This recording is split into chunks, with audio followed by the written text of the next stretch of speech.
That's right, chick. Hello, and everybody. Welcome to my 6-year anniversary of the Super Organizer Show with James Law Jr. James Law Jr. I did it. Every year I bring on people that are special to me because it's a big deal. I do this thing every week, and it's a lot of work. And anybody who does podcasting knows it's not. You don't just wake up and do it. But I want to tell you, it is actually Wednesday, June 10th, 9th. June 9th, my 1-year anniversary also of starting my online network last year. JLJ Media. Wow. You needed like balloons or confetti or something. I need something. I don't have anything over here. But I took a chance. Doing both of these, took a chance, and they've succeeded for me. So I'm just a lesson to anybody out there. Take a chance. Over 300 episodes, over 200 guests. I can't really believe this. It went from the radio into podcast world here on JLJ Media. And I'm very proud of that. I'm very, very proud of that. So I'm very happy. I want to give a shout out to my first guest who I talked to the other day, actually, Lucretia Lyon and Elizabeth Greer-Taylor. Hi to them and my original engineer, Brian. Elizabeth Greer-Taylor is actually not an organizer anymore. That's how much things have changed. So a lot of things have happened over the last 5 years. We had a pandemic that we got last year. I know. A weird thing. And I have these two ladies. I brought them on purpose. They're friends of mine. They've both been on the show for several times over the years. So I'm going to give you their full bios. We'll be here for all day. But here's a little thing. Guest number 1A. It's 1A and 1B because they're the same. So 1A and 1B. Order Out of Chaos is the company. Award-winning books, including How to Do It Now because it's not going anywhere. An expert guide to getting stuff done. She also she's the academic planner and student organizer extraordinaire of the Sam Stokes Corp. Where are our products? Yeah, that's right. Yes, she has behind her. She's also a coach, speaker. She's just fabulous, Miss Leslie Josel. Hello, Miss Leslie. Hello. And I want to tell people something. During the pandemic, she set up a call with me to talk to me, not do text, not do email. She's like, I want to see you. I want to talk to you and see you. And we had to talk. And I appreciate that very much. I was in my sweats. She was in her sweats. I was like, we had a great talk. And I love her son, Eli. So I want to make a shout out to Eli. The next 1B, guest 1B, I just saw her recently reunited after a long time. But we call and check on each other throughout the pandemic. We both did to each other. A Clear Path is a company. One of her books has been in several editions. It's the author of The Psychic Debris, Crowded Closets, The Relationship Between Stuff in Your Head and What's Under the Bed. She's also been on TV, speaker, instructor. She's been named top organizer several times over. My girl, Dr. Regina Lark. Hello, Miss Lark. Junior. I have a question for you before we get started. Well, we already got started. What don't you? Mr. Lott, she asked you, what don't you do? What don't you do? I'm trying to that's my question. What don't you do? There's recently I was featured. I was a featured story in an online paper called the Daily Planet DC. They did a great job covering me as a multi-hyphenate, because people out there, many of you know, I do many different things. And I've increased since the pandemic to other stuff too. I don't do windows, and I don't like to iron. Those are 2 things I don't do. All right. Okay. But you've been able to weave. But you've been able to weave all of your passions and make it seamless. And I'm going to come off and say that's an art. That is an art form. It is. It's not easy to do. Same way you said podcasting isn't easy. I think what you do is really not easy, weaving all your passions and making them all fit together seamlessly. Thank you. No, the thing is, it's not for everyone. Everybody does it. It's just I've always been a person who has multiple interests. And I made a very concentrated effort to take everything I want to do, to be able to do it and actually make it work somehow. That's they all kind of feed each other. Yeah. They all make sense on some level. Mm-hmm. It was a very conscious effort for me. It's like my music, my books, my organizing, my podcasting, my audio dramas, my writing, everything somehow. It's a JLJ brand. James, my next comment could actually be a very good segue into discussion with Leslie Josel, if you don't mind. I love this. Please, I love this. Because everything that you just described, the many entities, and you are a professional organizer by trade, but these many entities, one of the reasons why you are successful at them has much to do not only with your passion for these things, but the way your brain is wired. And you've got the executive function thing happening. Leslie's like, yes, he does. You got that whole executive function thing happening on all pistons. Otherwise, we work with clients who don't have executive functioning at an optimum level. And as a result of that, a lot of folks, and this is what Leslie was pointing out in terms of how you're uniquely wired, but a lot of folks may have the passion for broadcasting, they have the passion to do a podcast, may be rich in connections, right, that they could bring into their world. But if they're not, if their executive function feels kind of out of whack, and Leslie has some great stuff about what the executive function does or doesn't do. So I think I would love to hear Leslie talk about that, if you don't mind. I don't mind that, please. I wasn't going to go there. What I was actually going to say, because I was going to keep it light and fluffy. But what I also want to say is two things about James, because I want to bestow a lot of love on you, James. What stands out to me, and remember, I live 3,000 miles away, so I'm not as intimate as you two see each other all the time, is what from the outsider looking in is three things. You are highly productive, highly productive. And yes, that definitely goes to our executive functions, because not only are you able to figure out what you want to do, you're actually able to actually act upon doing it. Yeah. So the other thing is you're able to connect the dots. Which a lot of people I feel can't always do. Like they might be multi-passionate, but they can't make it all work. And then I'm just going to say it, you just are charisma personified. And I would say that, and I don't say it lightly, I say that's not a lot of people's forte. I think that is so much of what makes you and what makes you so successful, is that when whoever you're interviewing, whether it's a soap opera star or me, I'm talking about from here to here, you make us feel like we are the most important person in the room. And that's really hard to do. Oh, thank you. So that was what I was coming on with. But it's so typical, because right Regina's brain, we are so typical, Regina and I. Regina's so Professor Regina, right? She's so in that brain. You're like fishing Leslie Josel. Right, exactly. I'm like, I just James.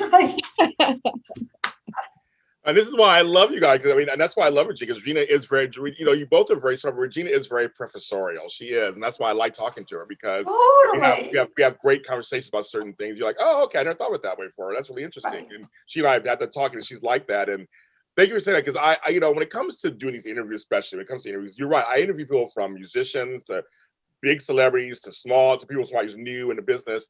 I feel like that's your chance to shine. It's not about me. I can shine while I'm doing the interview, but it's not really about me. It's about you. I want to make you feel like, not people come, I can't talk for 45 minutes. What are we going to talk about? I'm like, just sit back, relax, let me handle it. It's like, I did my, I have research. I do my work before I do an interview, and I'm like, I know where I want to go, but I'm also open to where it goes. That's the key. I tell my mentees all the time, it's like, be prepared, have your stuff going, but also be open. It's supposed to be entertainment. Sure. It's supposed to be something where they have many choices to watch and listen to stuff. But the gold will come out of the conversation. So if I make you feel comfortable and you start talking, you may say something like, when I was a kid, I'm like, oh, let's go there. That could be something that's unique. And I've had, and I tell you, if you're an interviewer, there are two things you love to hear. One, what a great question. You always want to hear that. Or two, I've never told anyone this before, but I love those. Those are two things that's like interviewer gold when you get both of those things. But that comes from making sure that you're like someone's coming to your house, that they're comfortable Of course. in your house. Right. I grew up with manners, and I just try, but I am fast. I love people. My mother said I came out the womb talking. So I mean, I love people, love being around people. I like talking to people. I'm a very curious person. I'm a nosy Rosie. I love finding out what's going on. I mean, and to me, we all have a story. And if I'm going to interview you, no matter if you're a welder or a trucker or there's something in there. Why are you a trucker? Like, why do you dress that? Like, I want to know. I really do want to know. So I'm glad it comes across on screen or listening that I'm like, this is like, I actually like this. I want to know what's going on. Maybe you'll be interested too if you hear what I'm saying. That's kind of my thing. So thank you for saying that. I want to tell people, I usually do my thanks and gratitude. So I'm sure I want to say that really quick. My thanks and gratitude. I do it every single show that I've ever done since 2015. This day, 2015. Actually, this is very timely for me because I want to thank my kids and grandkids. I saw them for the first time after 16 months of not seeing them in person. I don't know how I survived that. I don't know how I did it. As long as they were gone without them. And I have a new grandson, Trenton, who I'm just in love with right now. He's 3 months old. I'm in love with. But it was my first time seeing them. And I had quality time with each of my grandchildren, all 4 of them, and with both my daughters and their men's. So I had quality time with each of them, which is not always easy to do either. But I got that done in Sacramento, California. So I think Sacramento, California, Jim Boy's Tacos, and my kids and grandkids, because don't know how this happened to me. Don't know how this happened to me, but somehow I know how it happened to me. But I don't know how I got so lucky and blessed in the end to have all that. And I at 52 years old, so I'm very happy about that. And also I want to thank NAPO for their continued support of this podcast the last 3 or 4 years. They've been very supportive of me. Every president that's coming has been on the show. Since I think I've had 7 past presidents so far. I think really? That's crazy. It's crazy. And last year I had 3 of them on at the same time. They're both Ellens and Susie on last time for my 5-year anniversary, where I cried like a baby. I'm trying not to cry now. But they came on last time and supported me. So I want to thank NAPO. And I also want to thank every single guest, every single listener, every single person who shared this or listened to it, I'll take a chance and see what he's talking about. I know a lot of people on here are not even organizers. There are people who just like to listen to what we're talking about. So I really appreciate that. Maybe you got your life organized in some way by hearing one of my wonderful guests who have been on here.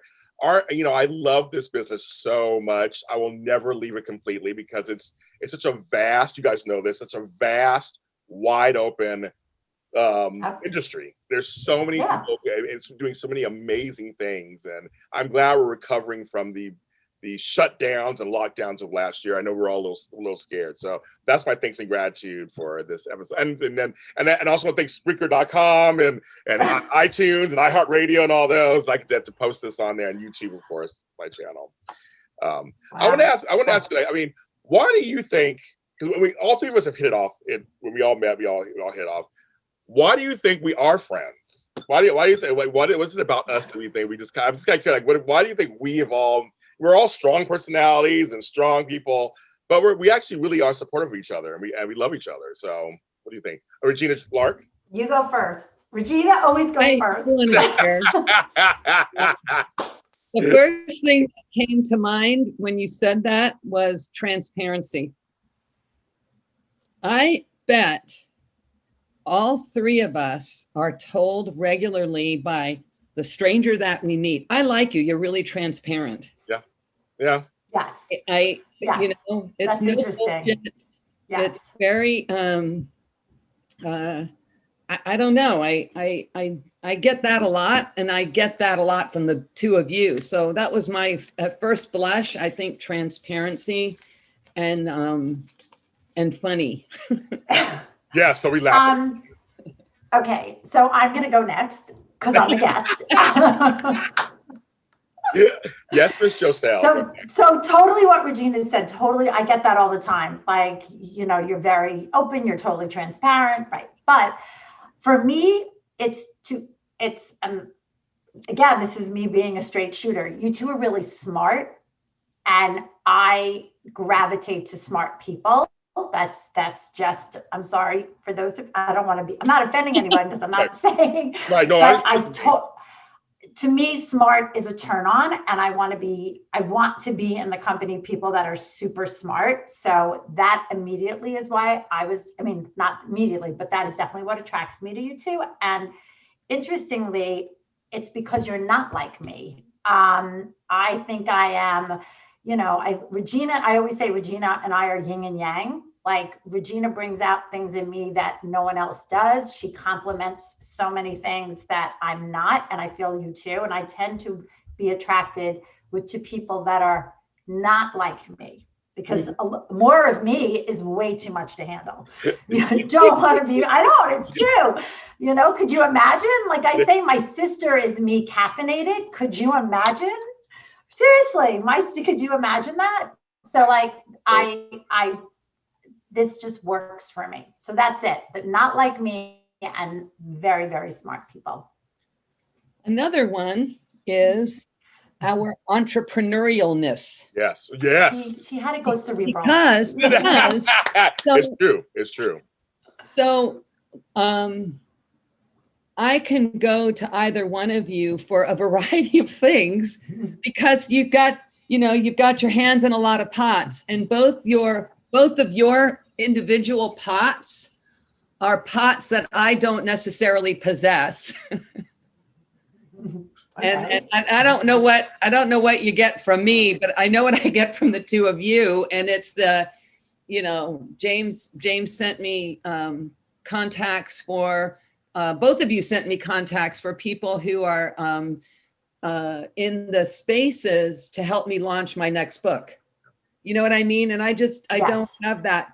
So it's because you're both very entrepreneurial with your life and your work, personally and professionally. You just know a lot of shit. Well, no, you know a lot of shit. The thing is, when Leslie and I saw each other last in LA, and we were talking, and she was talking about what's going on with the books, and so I'm so impressed, because we watched you go from when you first did like the first ones, and here you are with Sam still. I thought, it's like, and you were just like, I'm trying this one, I'm doing this. And I love, it's a turn on, and I love strong women. I have no problem with strong women. I love it, and and I'll be very honest. Last year, when we were going through the pandemic and going through some of the Me Too movement and some of the Black Lives Matter movement, I had a lot of people going off on me, a lot of women getting mad at me because I was a male. And I was like, but I love women. I love this industry. I mean, I'm a man in the industry. And I made a series about that last year. It was very popular and very popular. Mm-hmm. I got a lot of great feedback from women, but it's like, just because I'm a man shouldn't really matter either. I'm not trying to take over nothing. I mean, I love the women in this business. I would cite you two, and among others, as folks I look up to, that if I have an issue, I go, Regina, what do you think about this? And she'll tell me. She'll tell me. She'll tell you. She'll tell you. And it's like, and then she goes, well, no, James, think of it this way. I kicked you a couple of problems over the years, Regina, about that were organizing related stuff. And I was like, I don't know what this means, and how's that feel? And so, James, let me tell you how it gets. She'll tell you. But I love women, and I love strong women who just like, they do it for themselves, and they're at the top of their game, and they're also vulnerable to you. Both are vulnerable too. We both have had all three of us had talks, just like how we feel about certain things. And it's like, there's nothing wrong with that either. You can be vulnerable and strong at the same time. That's kind of like, we don't allow women to do that. I think we do a disservice to women and make them, we get to be one way or the other. If you're vulnerable, you're too emotional, you're too this, like, no, I mean, and the men are not allowed to be emotional either. So now, I cry on TV, I do all kinds, I don't care. It's like, I am here to be who I am fully. And I feel like both of you are who you are fully also. But when you are that way, James, and I think you attract the people you want to be, you want to be in business with, you want to be in bed with, you want to have following you, reading your thing, you just want them. So in some ways, being able to be unapologetically yourself makes even your business easier to sustain. It makes it easier to run. It makes it easier to be, because you're not looking to attract, everyone. I always say this, and again, here's the I don't know if it's vulnerability or a straight shooter. I'm not everybody's cup of tea. I know that. I am so not everybody's cup of tea. I speak fast. I'm opinionated. You know what I mean? Like not everybody wants that. And that's totally okay with me, because I'd rather be with people or attract those that do. That doesn't mean that anything's wrong. It's just, I just feel sometimes there's this instant connection with those, but I really believe like you two bring a lot out of me that I wouldn't normally be. Like you slow me down, you make me more deliberate. You make me calm, which is an interesting thing to say to a friend, but I think that's a really incredible gift to give somebody. Like when Regina knows, Regina is my like, okay, just put me in the headspace I need to be put in. Talk me off the ledge. Talk me off the ledge. No, Regina's good at that. Like I said, I had a couple times I was pissed. I mean, from some stuff that was going down. Yes. I need you. I said, Regina, I need you to tell me. So I need you to fill me. I need you to fill me. I need to know how I feel. And she would say, okay, you're right to be pissed about this. Here's the deal. She'll tell me, here's the deal. Or don't be. I remember we have a mutual friend that I was really pissed at last year. It was very heightened, and I called Regina. And Regina actually calmed me down and actually helped me with that friend. So and now me and that friend are fine. She had a birthday recently. That's a little clue, and we're fine. But it was very heightened, and I had to talk to Regina because I mean she knew both of us, and I was like, I need to get some guidance. And it's okay. And see, folks, it's okay to do that. You know what? It's like, even though yes, we're grown folks. Clearly, but it's okay to like. Not always. You know, I don't really. It's like, I'm a big kid sometimes too. I know still am. But no, I have no problem saying I need to go to certain people and say I need some clarification. I need some help. There's nothing wrong with that. And Regina does that for me sometimes. That's what I'm saying. Regina's good at that. She's like, Regina's great at that. You know, you are, Regina. You're calm. You think about it, okay, and then you thoughtfully tell me. She's deliberate. She's deliberate. She surveys because you said, what do I bring to the table? You asked that question, and that upset me because you are so good at sitting back, taking everything in, and then formulating your opinion. That's true. As opposed to like reacting. True. And I am working really hard on that. Well, which is kind of incongruous to what you said earlier, and that was, you always ask the first question. So, deliver or not deliver. I didn't say that. I said you always go first. I didn't say you asked the first question. So, but that's an art too, Regina, what you do. It is. At being able to do that for people. And you bring, even just your aura, your being is very calming. Yes. Very calming. Damn. I agree with that completely. Okay, because you know, I'm over the place. So I'm just like, I'm just out there too. So I mean, it's just that's how we are. You know, I'm a big personality. I'm out there. I'm smiley. I have energy of a 2-year-old. I'm just doing all kind of stuff. You know, luckily I have projects to keep me going. But I'm just always like, someone said to me the other day, goes, because I've been on this keto diet recently. Goes, do you have more energy? I go, no, I have the same energy. I've always had energy. Like I didn't lose any energy. I mean, I was the same. And I'm like, trust me, I don't drink coffee either. So I'm like, if I drank coffee, it'd be a little crazy. I just kind of, I'm always high energy anyway. I am naturally. That's since I was a kid. So I'm very interested in life. There's things like this. Yeah, of course you are. Urgency, and I had that lost year when my face was paralyzed. I couldn't do anything. So I feel now I'm like, I'm ready to get out there. I'm just like take the bull by the horns and just because I know that you can wake up one day and your life is completely changed. And we have friends in this business that are going through chronic things, and I always feel for them because I don't know how they're doing it and trying to do their business at the same time. It's like, this is how you're doing that. I mean, chronic pain is not easy, and so I went through that for a year, and I was like, I got the lesson, God. Thank you, I got it. I got the lesson, and I got it, and I feel such an urgency. But both of you guys, want to ask you, what does keep you going? You know, we've been around for a while. Regina and I started this business around the same time. We've been around for a while, but I'm just curious for both of you guys, like, what keeps you going? Let's go first. Like, I gotta eat. So there's that. That's so Regina. I love that. It's so Regina. Girls gotta eat. Girls gotta eat. Gotta eat. And, I keep me going. I mean, I one of the things I love about my life is I'm like you, James. I'm just interested in a lot of things. Somebody, I don't know if I should say this in a broadcast. How could I put it differently? I have earned many certifications over the course of my time with NAPO and ICD, and I've earned certifications, and I appreciate what they, did in terms of my professional growth. But somebody asked me, they ask me every now and again, what do you love most about organizing? I said, closing a sale.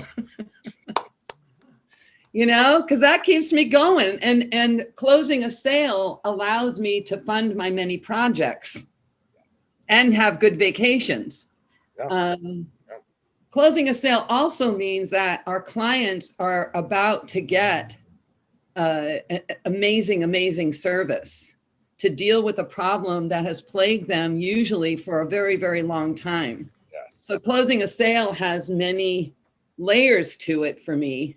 And yeah, I mean, that's the kind of stuff that keeps me going. I'm loving this next book that I got coming out. Yes, yeah, that's coming out, yes.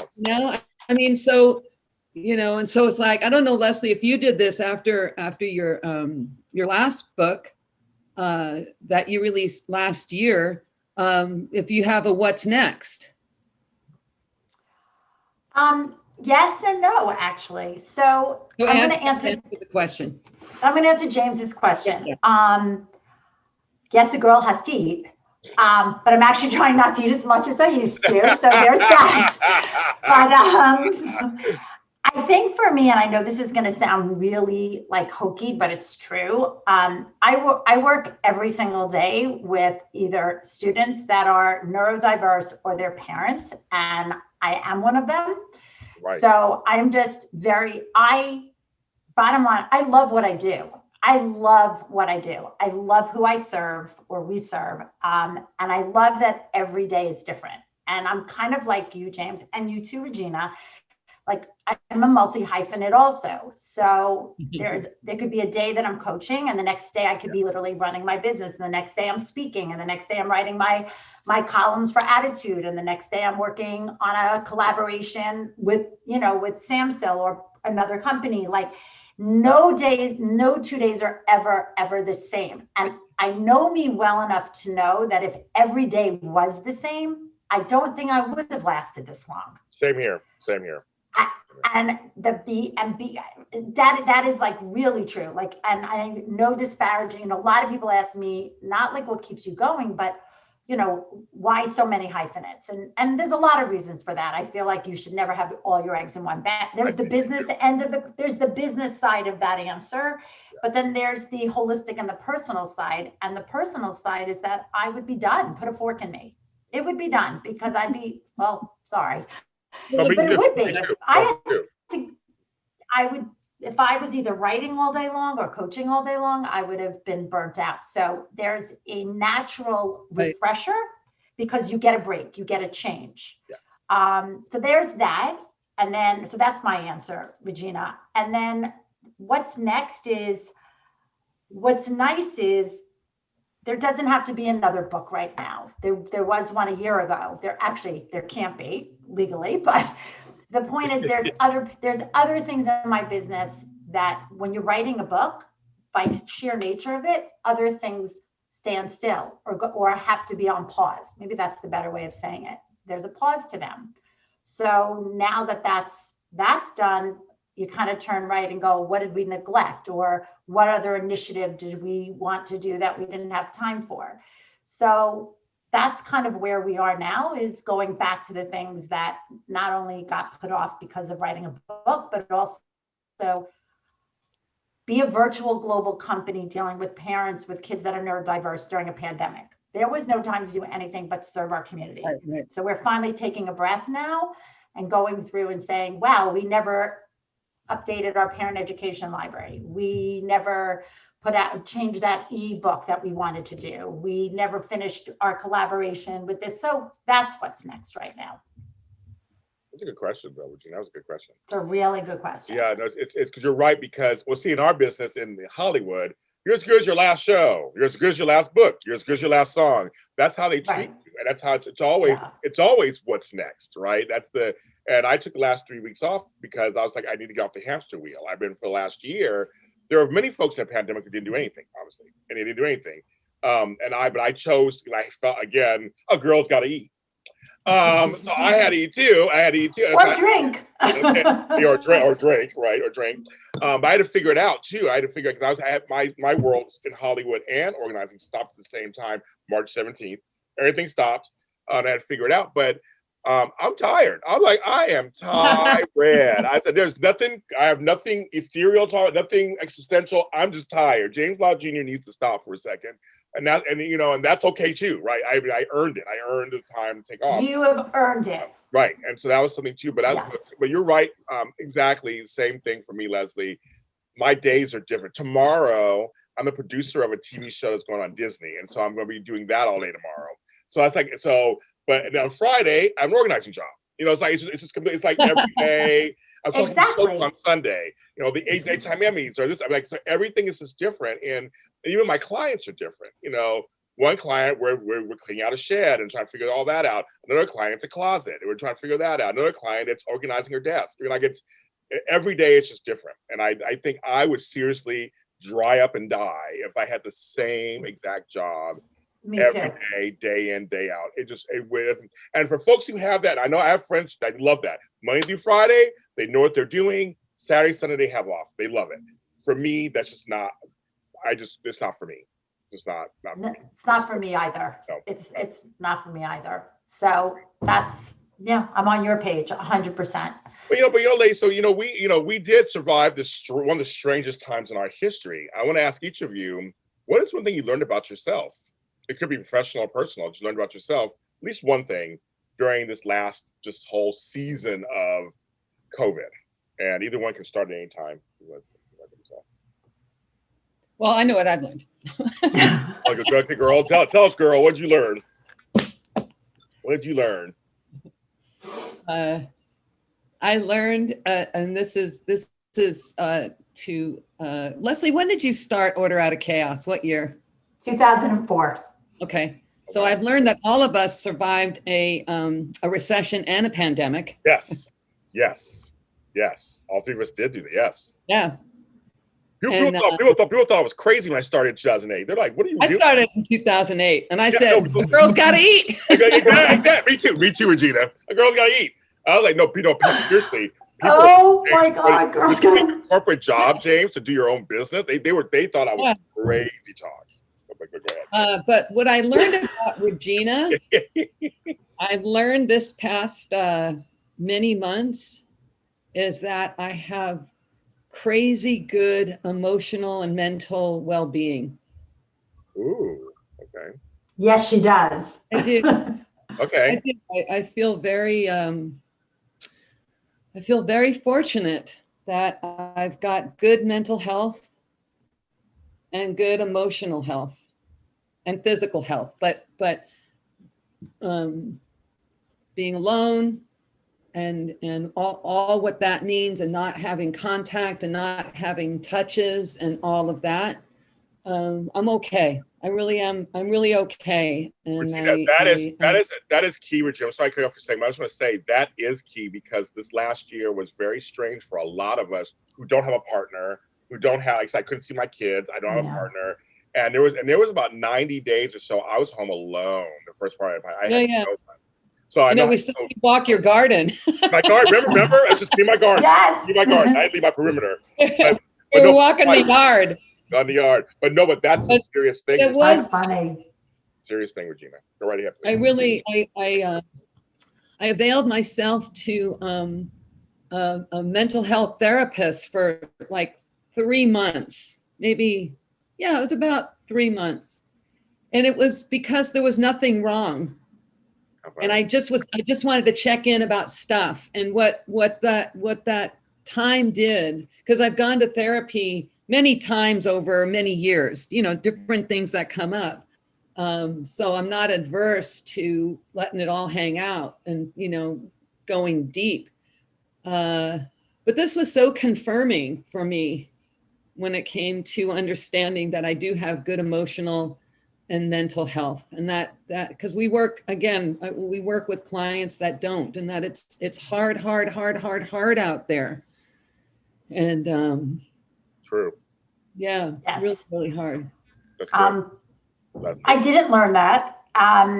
and I think if you're going to name your podcast tonight, you know how like it should be a girl's gotta eat. I think that's I think so too. I know. I think so too. I think so. We said it. I really do. I think we've got to call it a girl's gotta eat. Yes. So I don't live alone.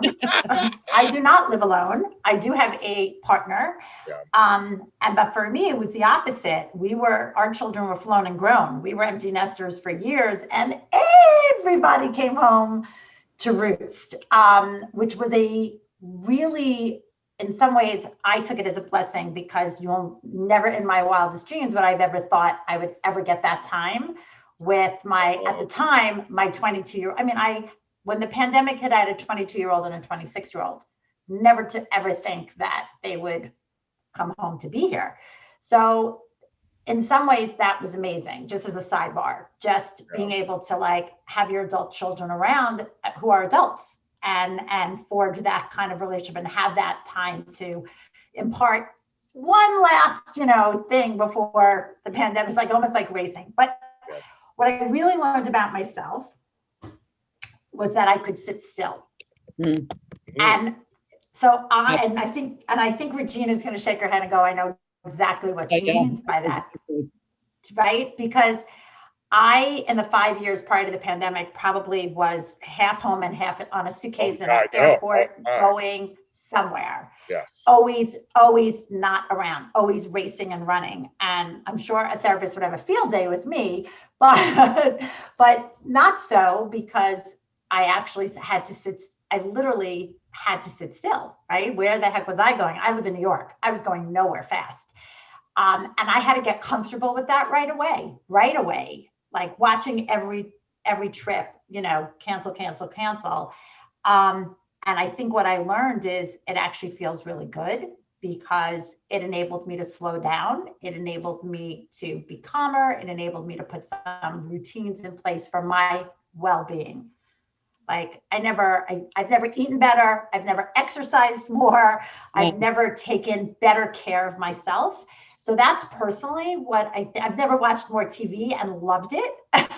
Like, oh my God, where was I when Downton Abbey was on? Like on a plane. My girlfriend. Exactly. I called my girlfriend. She's like, what are you, from 10 years ago?